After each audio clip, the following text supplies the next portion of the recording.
guess, But to I could us. still He could walk in. walk in anytime.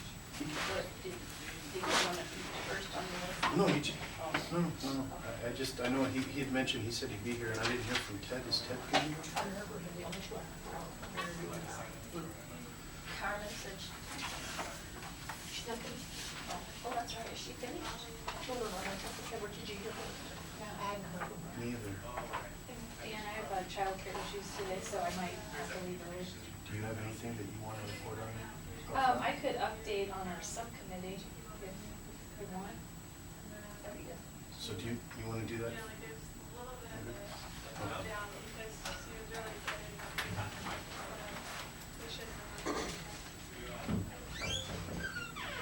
Man, their work stuff's getting in the way of our volunteer stuff. What's up with that? No. You should get that room at the Bloom Festival. Okay, so if you look at the agenda,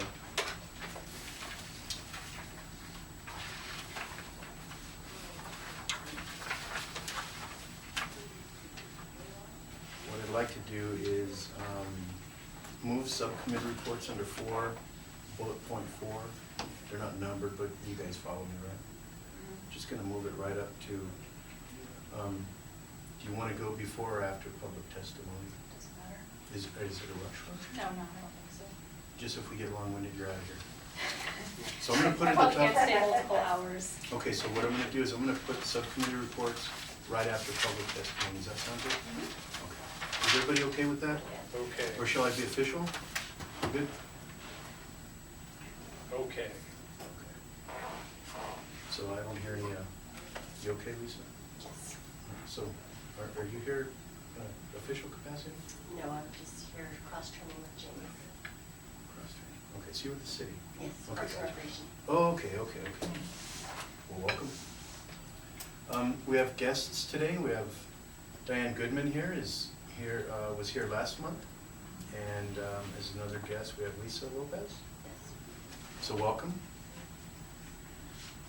Other than the change to move the subcommittee report up to right after public testimony, any other issues with the agenda? So if no issues, we'll just consider it approved.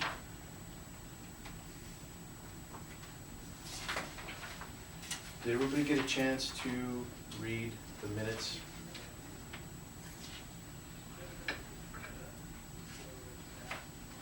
And I'm going to thank you for that. Got a motion to approve? So moved. Without objection? All right, the meetings from July 7th have been approved. Everybody knows that minutes can be amended at any time. I kind of skipped around visitors and guests. Again, Diane Goodman and Lisa Lopez with the City Parks and Rec. Right? Yes. Okay.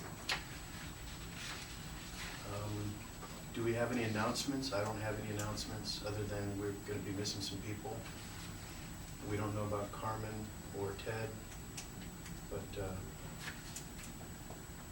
Lou is out on personal, and so is Mary Lou Kramer. And I'll just say that we really wanted Mary Lou Kramer here today because we wanted to bring up some old business regarding Bill Kramer, a deceased member, past members.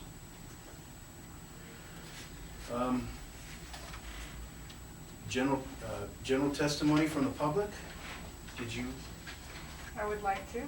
I just wanted to get an update on my issues and concerns that I brought up at the last meeting. I think after my last email to you regarding not getting an update or not, not sharing the emails, I haven't heard anything from anybody at this point. So the weed problem at City View Park, the States Park, is actually worse than it was before. There's weeds that are 3 to 4 feet high in the planters now.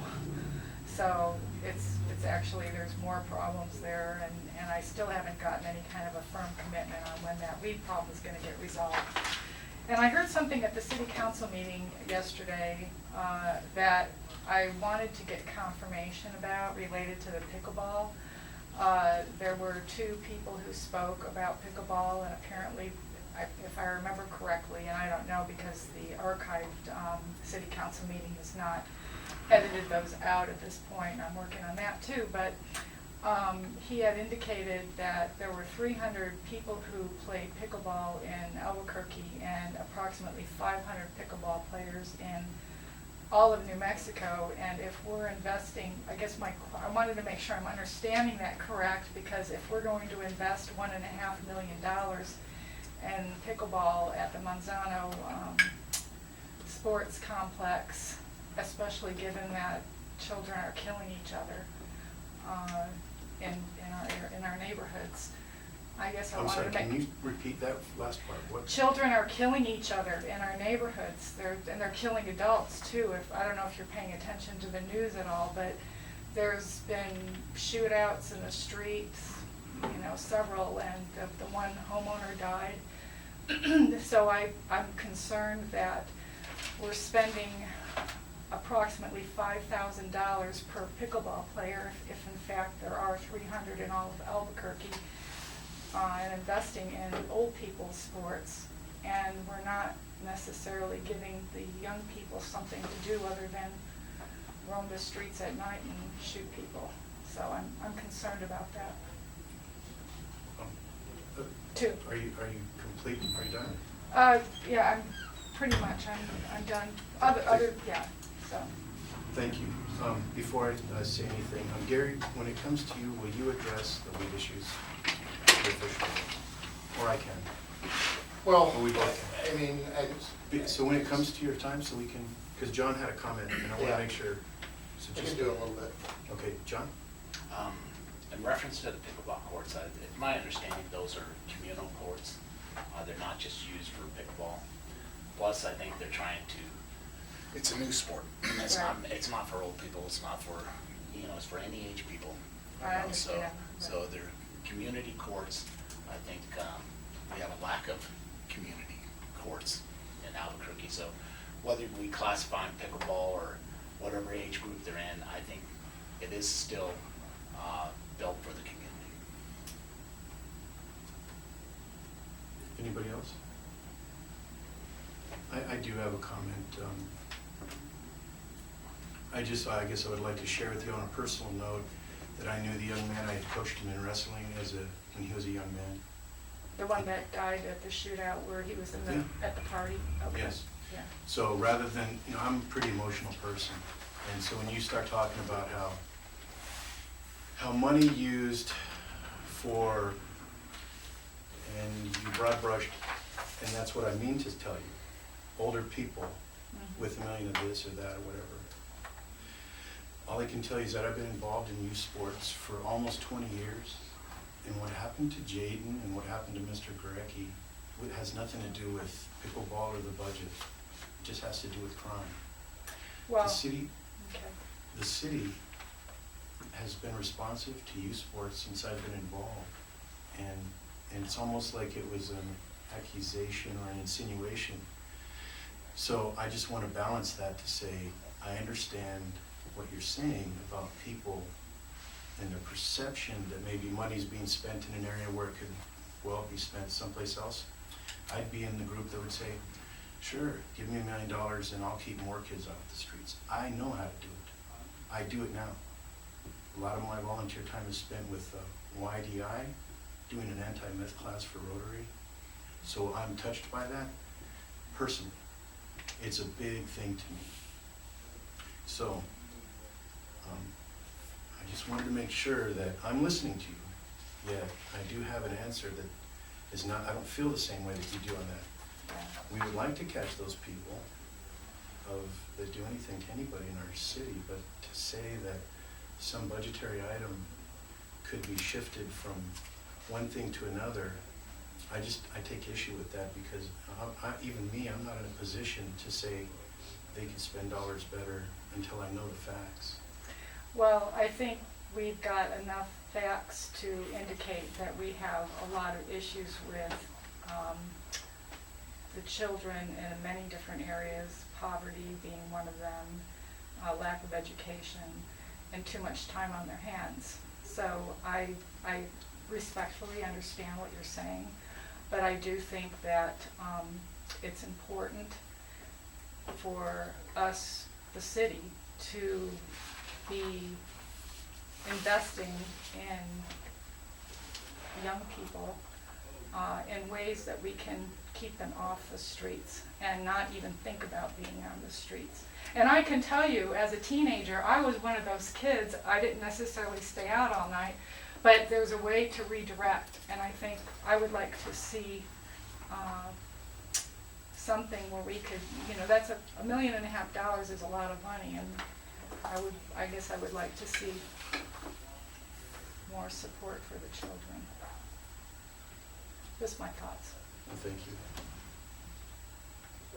I think there's fewer things we can do.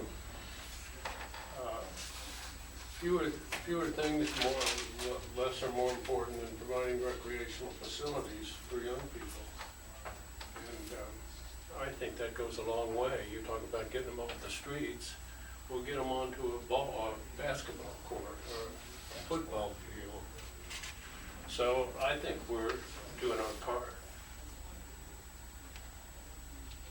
I mean, one last thing, but we're trying to get these things called quads built for baseball.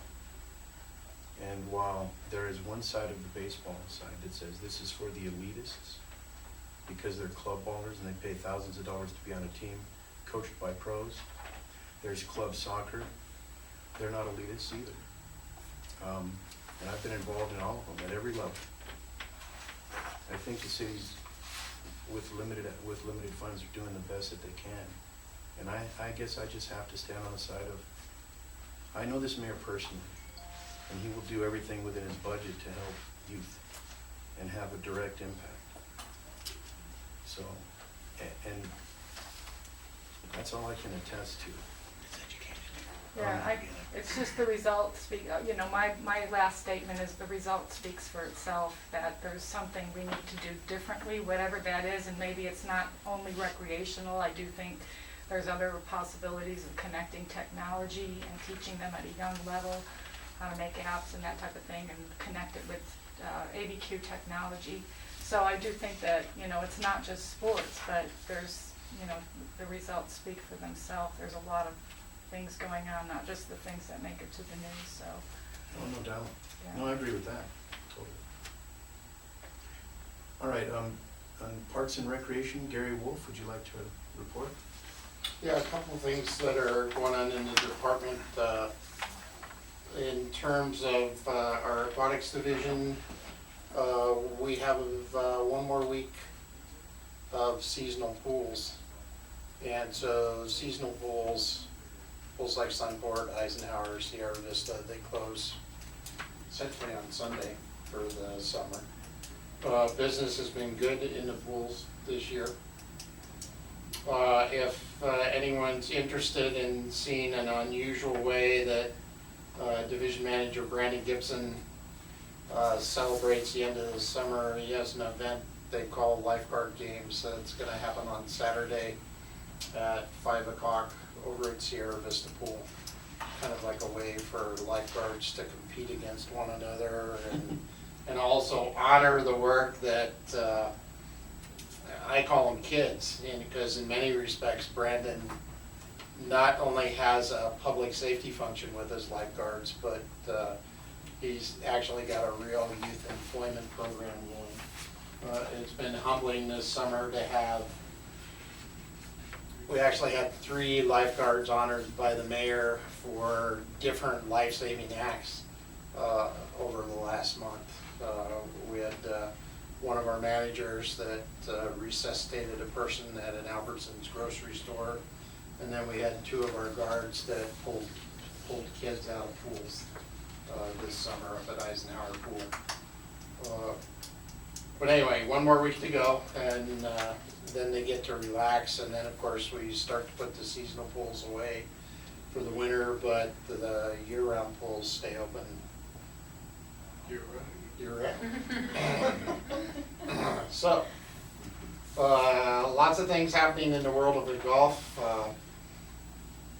This past July 4 weekend, we completed our men's city tournament, and we actually had tournament players playing on all 3 of our big golf courses, which brought the West Side course, Ladera Golf Course, back into the mix for the men's city tournament. And then they played also at Arroyo, and they finished up at Los Altos with that. So that was exciting to be able to bring tournament play back to Ladera. We do have a request for a proposal that's pending right now for Ladera Golf Course, where we're looking for a new concessions operator. And in round 1, we didn't have any proposals that were completed adequately, so we're in the process of collecting some input, and we're going to repost that request for proposal to operate Ladera Golf Course, if any of you are interested in operating a golf course. No, thanks. We are doing a lot of work on marketing. Golf is our one true enterprise fund in the Parks and Recreation Department. So I've been involved in a lot of meetings where we're looking at how do we market the golf courses that we have. But if I were to summarize what we do for golf marketing, besides opening the doors in the morning at whatever, some 0 dark 30 hour, we have golf on our website. That's about all we do for marketing right now. So we're going to work on some other things that relate to social media marketing. We're going to probably look at a consultant that can help us with a consistent brand image, and then dissect that down to the individual identity of each golf course. Because in the past, we've kind of like tried to treat all the golf courses being the same.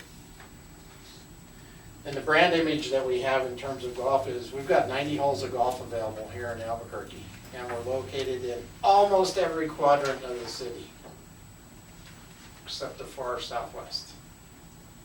But we've got golf courses in each other quadrant in the city. And so we're going to look at developing an individual image for each one of those golf courses. Golf has been a sport with declining business. And in the Albuquerque area in the last decade, we've seen a dramatic increase in the number of golf courses that surround us. And they're resort level golf courses that have amenities that we can't offer. Although we're thinking about giving you a chair massage at some of the courses. The other thing that's new in the world of golf is our primary well at Los Altos has lived its useful lifetime. So we have a well at Los Altos that was drilled in 1958, the course opened in 1960, and that well has had a catastrophic well casing collapse. So in the next month, we're going to be looking at working with the state engineer and applying to drill a new well for the Los Altos golf course. Estimates on cost, $1 to $2 million. Does the golf program have $1 to $2 million to do that? No. So regardless, we're going to start the application process for getting a new well drilled. To answer the question, well, how's the golf course getting watered?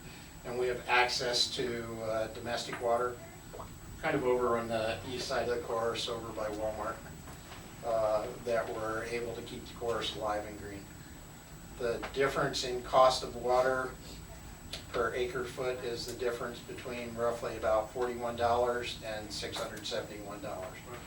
So Is that per month or per year? that's per acre foot of water, 325,821 gallons of water. So the cost goes significantly up when we have to irrigate. The one blessing that we've had in May, June, and July is we've had more rain, which means we have to irrigate less.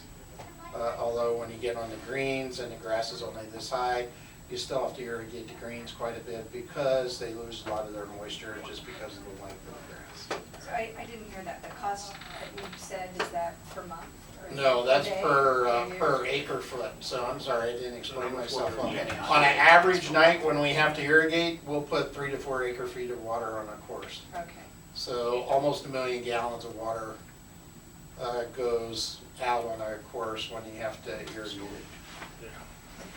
Now, and Arroyo del Elso and Puerto are using reuse water. There's still a cost associated with reuse water. There really isn't any water that's free. But the cost of water use at Los Altos is gonna go up. And so that's gonna impact the golf budget in a negative way. In terms of the recreation division, they've just finished their summer tennis program, and they do that in conjunction with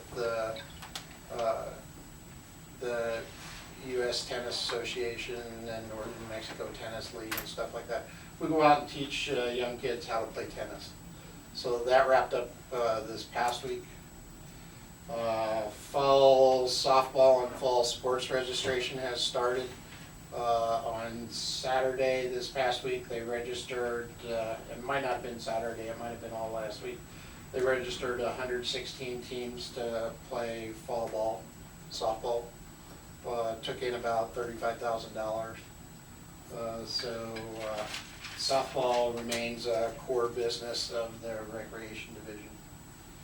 The other thing that's happening right now, hopefully as we speak, the recreation division runs an infield or indoor track in the winter, January, February, March. Last year we had water damage to infield panels of the track. Infield panels are where they run events like the 100-yard dash, the hurdles, high jump, and others. So we have a local company, Sport Systems, that has the contract to repair those panels. Expectation is that the 70-plus panels that were damaged will be repaired by mid to late October, which is good because our track assembly season starts in late December and our actual track season kicks off in January 2016. This is at the convention center, right? Yeah, the only venue large enough right now for hosting the indoor track is at North Hall on the convention center. It's physically big enough to put the track in, and it's high enough to support the pole vaulters. So anyway, there's work that's actually happening on that right now. Hey, Gary, just out of curiosity, how did it get damaged? Water damage? It's installation damage associated. What we have to do to be able to install the track is we have to go in and level the convention center floor. And it was leveled with and I'm not the technical expert on this, it was leveled with a concrete-like product that was supposed to have a cure time of 24 hours. And we actually exceeded that by an extra day. But there are spots in the convention center where we have to put in about an inch of material. And that 24-hour cure time was for about a half inch of material. So the track, the infield panels of the track are made up of plywood panels. And then on top of the plywood panels, they have their Mondo Track super absorbent surface. And the plywood panels absorb moisture from the material used to level the floor. We had a 5-day window to set up the track because of convention center scheduling. And so it was a combination of the 5-day window, it was a combination of bad advice from the contractor hired to level the floor, and combination of the materials that the track is made out of. But I mean, even if we would have used marine grade plywood, you probably still would have got warping in the panels. And then the warping in the panels just caused the panels to warp and caused a slip, trip, fall hazard for the athletes. Just so you know how long that track takes to put together, to put 70 panels, to redo those panels, because they're in storage Yeah, uh, the on panels are top of 4 each foot other. square. And so literally, we just stack them up on big pallets and, So to repair them, you have to take the track up first. I mean, you have to put the track down, and then repair the panels. So probably in another 2 or 3 days. yeah. So, anyway, the good news is that's happening now.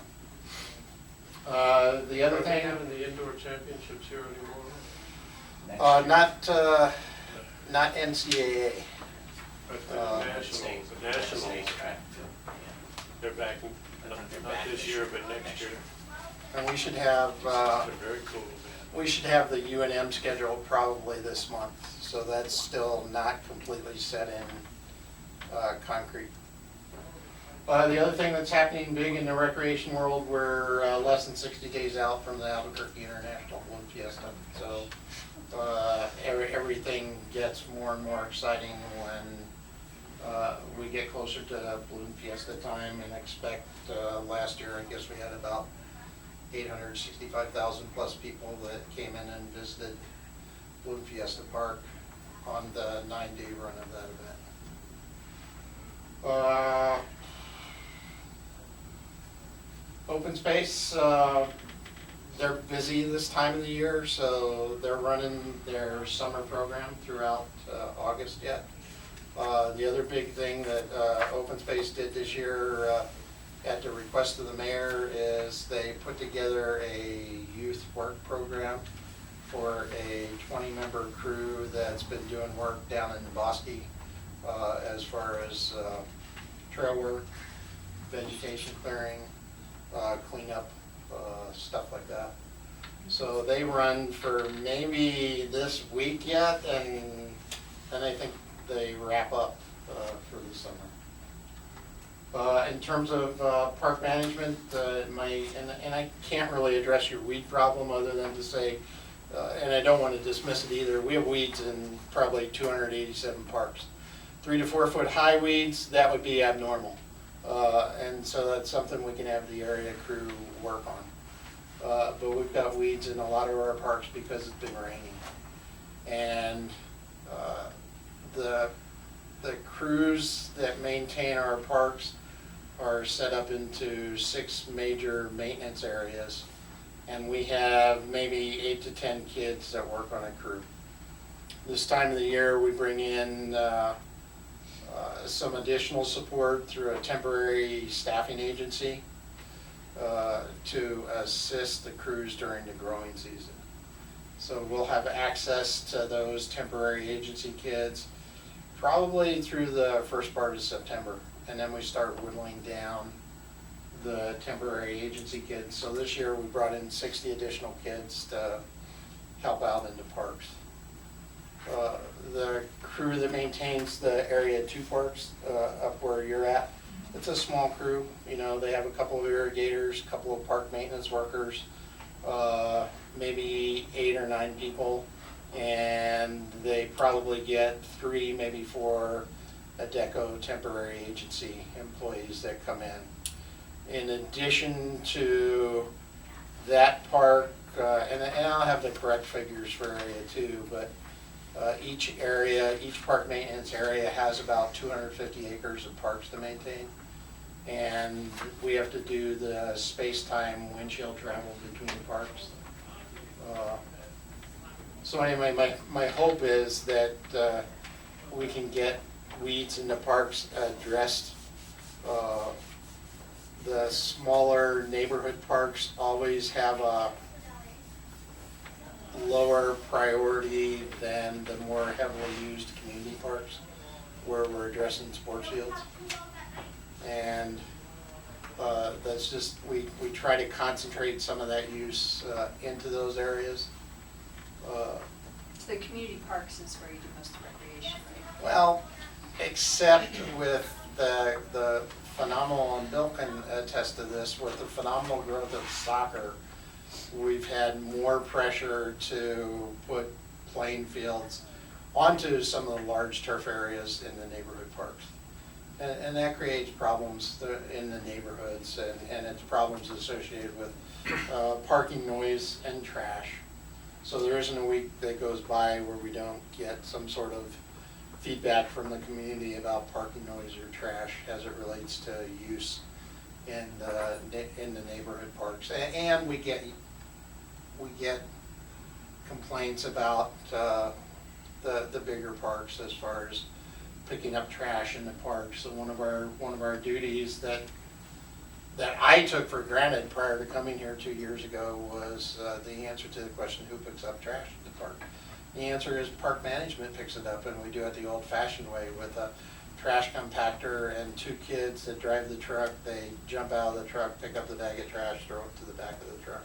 So there isn't anything really automated about how we do trash pickup. The one positive thing that's happening in terms of weekend service is we're this close to being able to hire what we're calling a weekend supervisor, an individual that's gonna have a small crew that's gonna be able to do park maintenance work on weekends. And historically, the only way we've been able to get people to work on weekends is to pay overtime or comp time. And it just blows my mind, because that's an incredibly inefficient way with a limited resource budget to be able to staff weekend work at parks, which happens to be the time when most people come and visit our parks. You know, it's our highest use days on Saturday and Sunday. And then the other thing I would say, and this isn't to offer a defense of park management, the park management crews since 2008 have declined.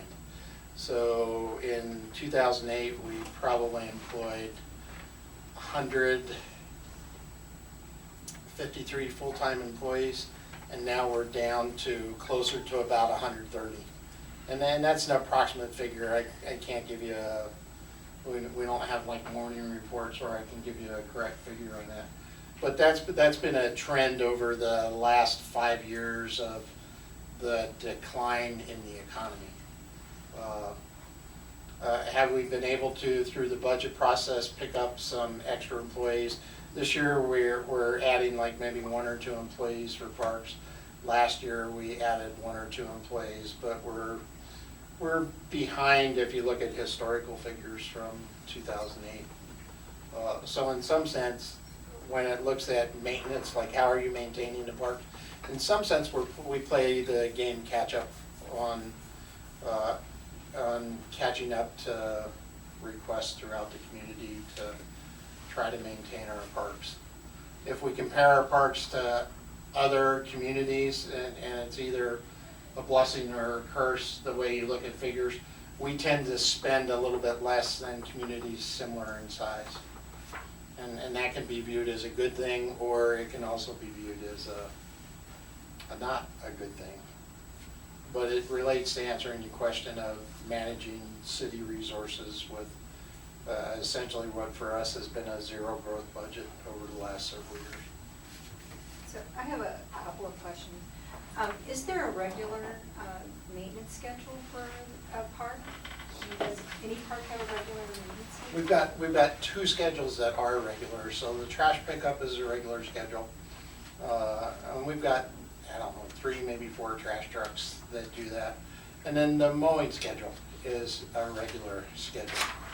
And what screws up mowing sometimes, to pick on the July 4th weekend, I run into the maintenance supervisor for Area 2, sort of the northeast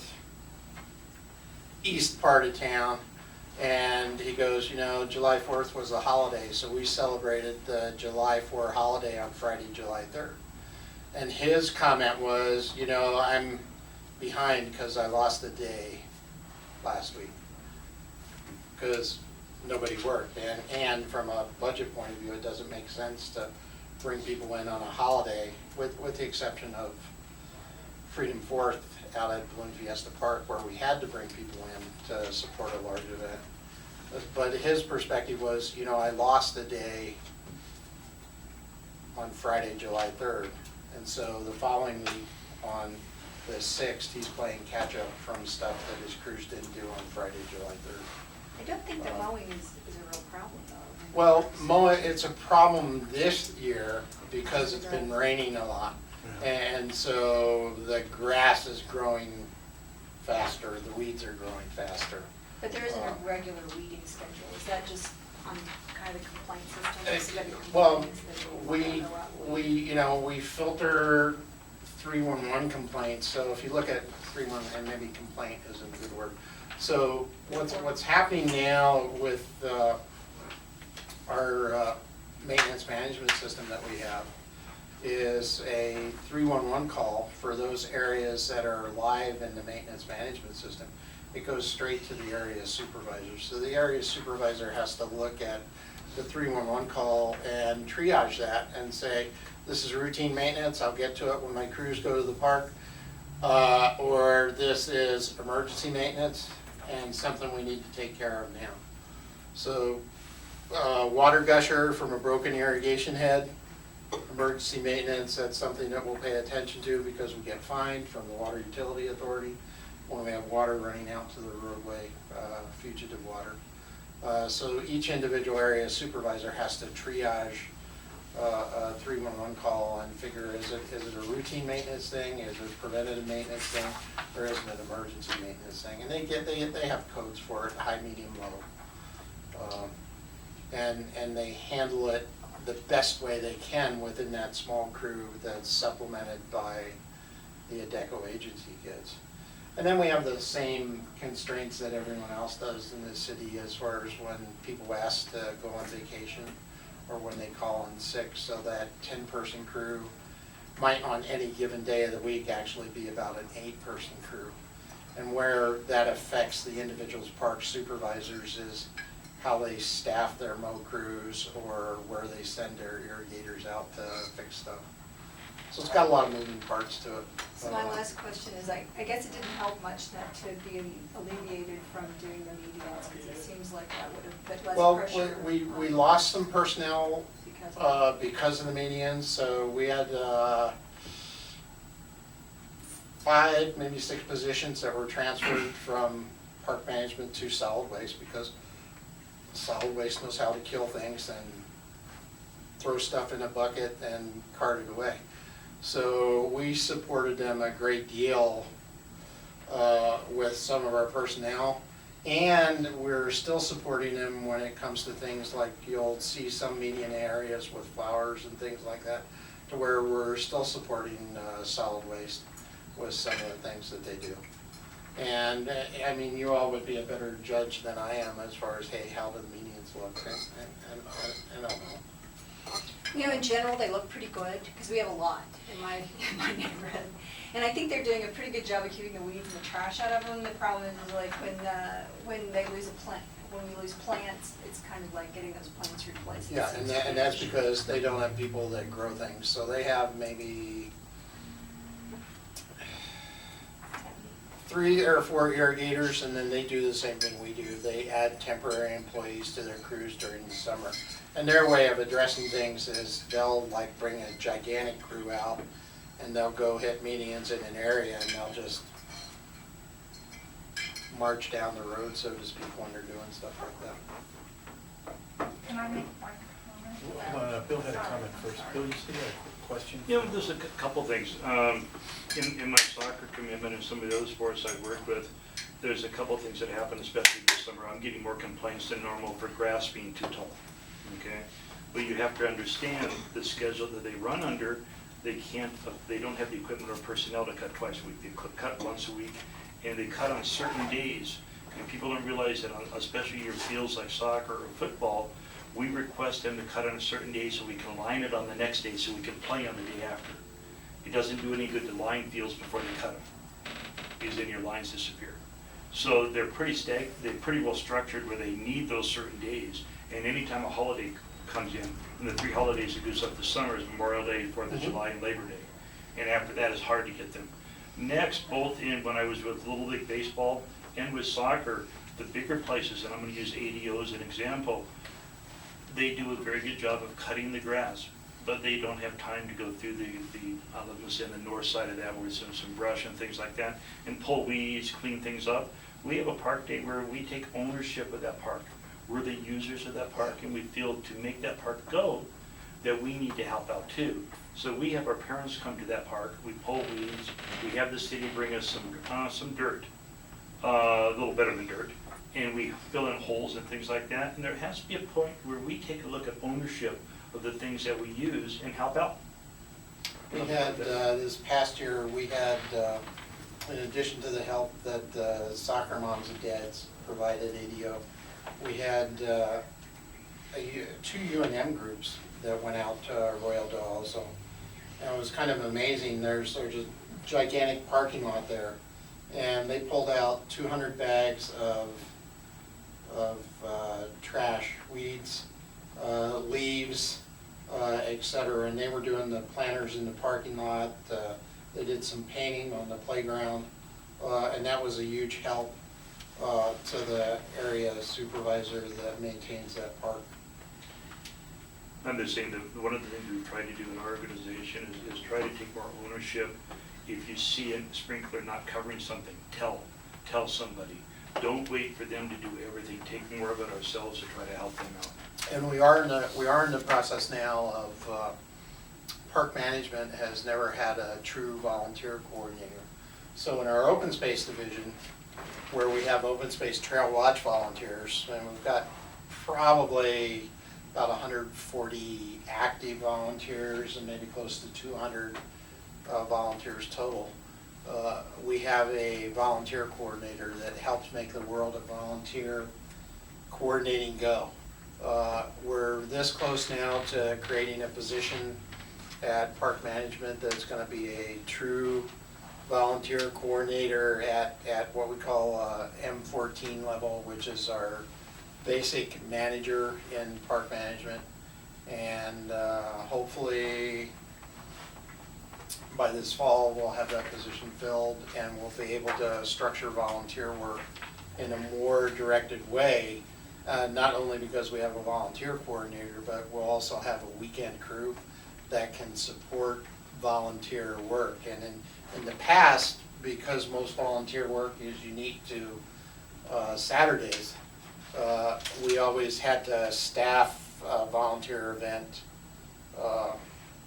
usually by paying overtime to make that happen, and provide whatever equipment and tools and support are needed. So that's a change that'll happen this fall that I think will make a big deal. Thank you, Bill. Diane, what I'm gonna do at the end is I'm gonna give you my 2 minutes. Okay, under the members roundtable, I'm just gonna give that to you. Well, you're gracious, thank you very much. No, ma'am, if that's acceptable to you, we'll move on, because I need to make sure certain people. You bet, you bet. I had a couple of questions I Pressure. I wanted to ask you if there's ever been any consideration given to doing swimming after 5, so dads could go swimming with their kids during the week. I've had It's several people asking me that. you know, it's a constraint. So if we answer the question swim after 5, you can certainly do that at the year-round pools. And then it becomes a scheduling thing as far as, because we're scheduling swimming teams, and that 3 to 5 p.m. hour is huge for swim team stuff. But we have some swim teams that go in the mornings, but it's a dynamic right now just because of the pressure on the pools.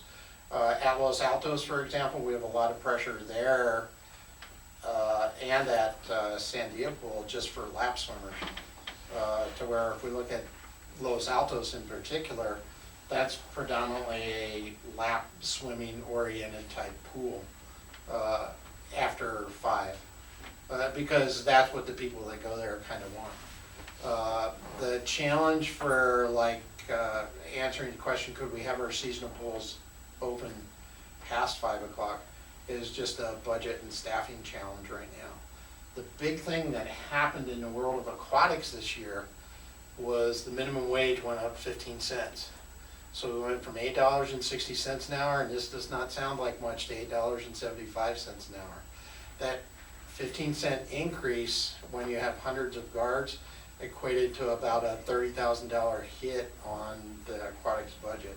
So we didn't get any more money in the aquatics budget because of the increase in the minimum wage.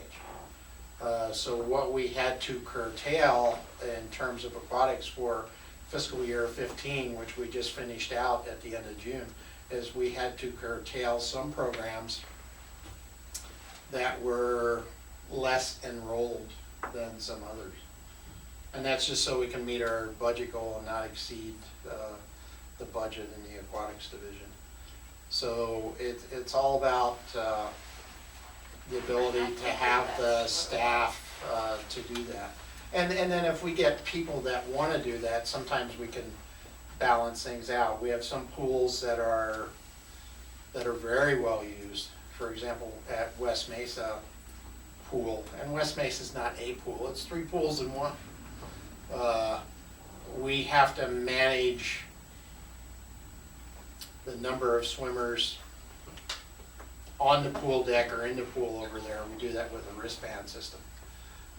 And when we sell out our 300th wristband, then we don't allow anybody else in during that open swim time. Some of our other pools, East San Jose, mostly used by the community center kids. So not a lot of swimming happening there. So if we can, work out the dynamics of staffing and time, we can do that. It's just hard to do. What are the pool hours? Well, generally the seasonal pools will be open from 12 to 5. Bearing in mind it takes us an hour to clean up and close down the pool at the end of that, and we probably have an hour of prep time at the beginning where we're just checking all the pool mechanics, the water, chemicals, et cetera, et cetera. So if there really was this demand, I guess you could have a couple days during the week where you could say it will be open from 2 to 7 instead of noon to 5. Mm-hmm. And the reality is, I mean, if you ask me, is our demand between last year and this year is very high. And I think the only thing that our numbers for fiscal year 15 might be down just a little bit, and that relates to the fact that we opened Montgomery Pool a week late, and we had Valley Pool closed for some mechanical repairs. And you have to understand, in our pools is we have a fleet of what Brandon calls aging Cadillacs. A lot of our pools were built in the 50s and 60s and 70s. So there isn't anything really, even West Mesa Pool, which was finished out in 2006, there isn't anything new about that pool anymore. It's basically 10 years old. But a lot of our old pools came out of the 50s, 60s, and 70s. And the recent master planning that came out from Bernalillo County, I don't know where they came up with this. They said, you know what, you need 44 more pools in the Albuquerque area. Multiply 44 by 12 million, and that'll give you the current today's cost of what it might cost to build a new pool. And so there aren't going to be 44 pools built in the next 10 years in Albuquerque. The one that's being planned is we'll do some planning for North Domingo Baca. And we hopefully have money identified in the 2015 GEO bond cycle that the good voters of the city of Albuquerque get to vote on this coming fall, to where we might be able to put a new top on Los Altos pool, because we've got an aging building on an old outdoor pool. I had 2 other comments. I with a bunch of moms every Thursday, and by and large, every single one of them has had their kids participate in either swimming or tennis or both, and they have nothing but good comments to say about the professional attitude of the teachers, and that the kids really were excited and really enjoyed it. And the other thing was, I have 2 sons who are just under being professional golfers, and they say that our courses, our public courses here are among the best they've ever seen anywhere. Well, no, that's appreciated. And to talk a little bit about, in tennis and aquatics, we use kids to teach teenagers, to teach swimming and tennis And that's why the to kids children. like it. I've seen that. We And saw that's that. been a thing that's worked for us. And golf, well, that's a whole other story. There isn't a day that goes by where I don't get some type of headache from golf. It's just a highly competitive sport, a lot of competition in New Mexico. Do you have any other questions for Gary? So, sorry, I kind of was letting you finish your lunch. The Southern Oh, came thank out at you. me, and Yeah. so I just skipped that, but are you ready? Sure. Okay. I don't really have much, but I just thought that I'd report out our vision subcommittee. Susan, Dan, and me have been chatting over the summer and meeting, talking about our direction. And so we are going to move forward with our little group. We're going to meet with Christina next week and talk to her about some things, and how we can put some of our thoughts into action, things that work best for our little group and also for the department. And we're moving forward with our focus areas of tree canopy and nature deficit disorder, getting kids outdoors, and also public outreach. And so probably more to come from us in the next couple of months. Do you guys have anything to add? You're doing a great job along with Susan. I mean, I showed up to one, really. That's all right, you're gonna be at the next one. Yes, I will. So, nothing huge to report, just that we are actively working behind the scenes, and more to come. We're putting some energy into it, and we'll have more updates. I'll just add that the first one I went to, both these young ladies had come with hours long of research what other cities are doing, like Tucson. You'd have been impressed. It's truly. I was appalled at how horrible I was. I had no reason, nothing. I wouldn't say horrible. It was, okay, bad. I wouldn't say that either. I can quantify myself. You came ready to participate. Came ready to learn, for sure. Christina's not here. Bill, before you get started, I just want to, so we have an issue. Bill is a member of the Balloon Fiesta. It's the Park Commission. Balloon Fiesta Park Commission. And because of the way things operate, timing is not always good. He's the representative to the Metro Parks and Rec Advisory Board. And without embarrassing Bill or Mr. Nordine, he's got probably decades of experience with flatgrass, issues with Parks and Rec. I'm a rookie compared to Bill, and I've been around a long time. So what I'd like to recommend is if we could put together a letter to City Council or the Mayor's office, just to say that we'd like to see him remain on the Balloon Fiesta Park Board and be our liaison. I always like to see people that come here that are advocates for the Parks and Rec and for youth. I mean, they're the biggest users anyway. So if there are no issues with that, he's been doing a bang-up job as long as I've been around. And I can cite a couple of times where both he and I have teamed up, and he's been on his own having to fight for the youth sports not getting charged a specific fee or not getting charged, which ends up just, they put it on the associations, the youth sport leagues, and it goes right down to the kid. They just channel it to the kid. And if we could, if I win the lottery, I'm gonna try to get kids money, like my own kids first, but I think you get my point. So anyway, I'd like to see if we could do that. I don't know how we do that. I think we can just make a motion just to recommend it. Is that right? I think so. Without further ado, Did you want to make that motion, or when you're done. we're not done? The last meeting they had, we canceled because we did not have a quorum. One of the problems we have right now of our membership is there's quite a few where terms have expired. Now, the Balloon Fiesta Policy Commission is a unique organization in town because you just can't get appointed to it. You have to represent somebody, basically. There are 2 members from AIBF, which is the Albuquerque International Balloon Fiesta. There is 1 member from ACCB, the Convention Bureau.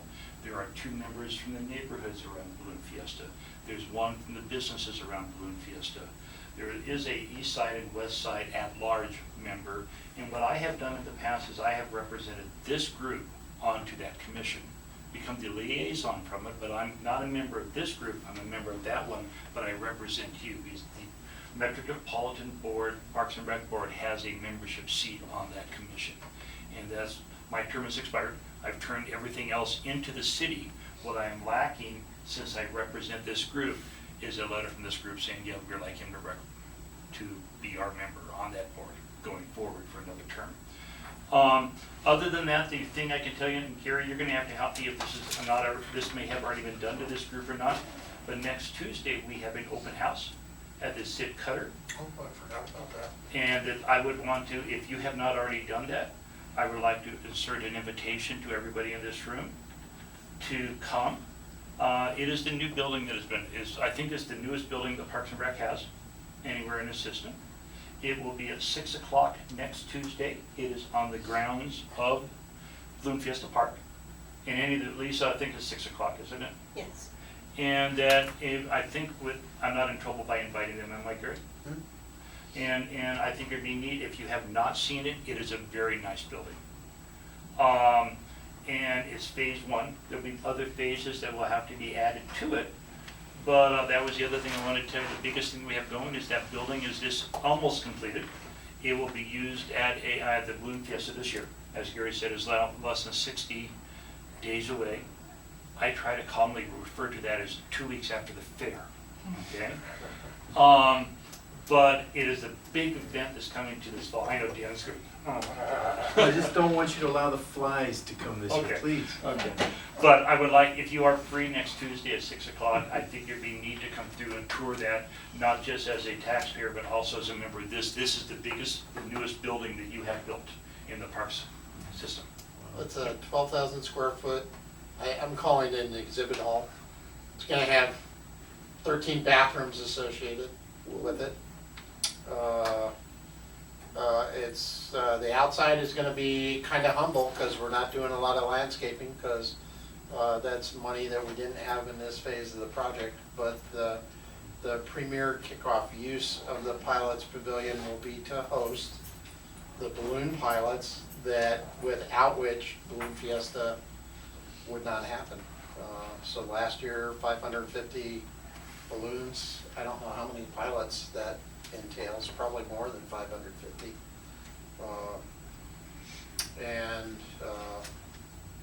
There will be some sort of ribbon cutting and grand opening to be announced on that. And I'm not really the person that's in the decision-making loop on that. But the expectation is that it's completed and ready for occupancy at the end of this month. When you say host them, what exactly do you mean? They use that building for a couple things. In the past, it's been a tent, okay? And that's where they have their pilots briefing. They kind of have meals in the morning for them, and it's the grouping of them so they can send them out. Right. You know, if you're involved with AI or Balloon Fiesta, you realize they have to tell a lot of people what to do in a short period of time.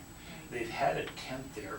Long-range plan was to build when we did a long-term plan for Balloon Fiesta Park a few years ago, and there were some buildings that we wanted to put there, and this is one of them. It has always been thought that an exhibit hall of some type, next to the amount of flat parking that we have at that facility, would be a good step for the city. Now, the next sentence you can't tell my boss about at the fairgrounds. When you take a look at the growth of the city, you have Manuel Lujan building at the fairgrounds. We have the city growing to the west. This makes a neat, logical step as a place that could be in the center to draw more people into with parking and to have events there. If that is. So it's not just for the pilots, it's going to be used year-round. It's going to be a nice place for meetings, weddings, different events that can be used. There is a rental schedule on it that somebody in Gary's department does manage it, and it will be available. We'll start to be renting in the end of October, beginning of November. What's the name of the building? Sid Cutter Memorial I think we're just calling it Sid Cutter Pilots Pavilion. Yeah, That's what's on the building. yes, Sid Cutter Pilot Group. That's what we'll call it. And there is a memorial to Sid Cutter outside that's cleverly hidden under layers of tarps right now. That'll be unveiled. Well, actually, we saw it in the newspaper. Well, Ignore that. Sneak preview that we had nothing to do with. And the building